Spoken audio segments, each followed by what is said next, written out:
इथं कढईमध्ये थोडं तेल टाकले, त्याच्यामध्ये जिरे टाकून घेतले आहे, लसूण थोडंसं लाल झालं की त्याच्यामध्ये मिरची टाकून घेते, कांदा, हे व्यवस्थित मिक्स करून घेऊया. ही 10 मिनटं मुगाची डाळ भिजवून घेतलेली ते याच्यामध्ये टाकून घेते. त्याच्यानंतर हळद टाकते. मी एक जोडी मेथीची भाजी घेतलेली ती बारीक चिरून ते याच्यामध्ये टाकते.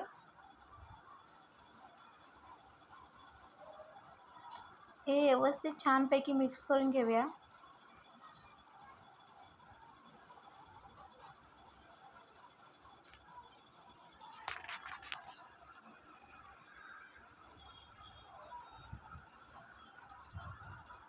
चवीनुसार मीठ टाकून घेते. 10 मिनटं स्लो गॅसवरती वाफवून घेऊया.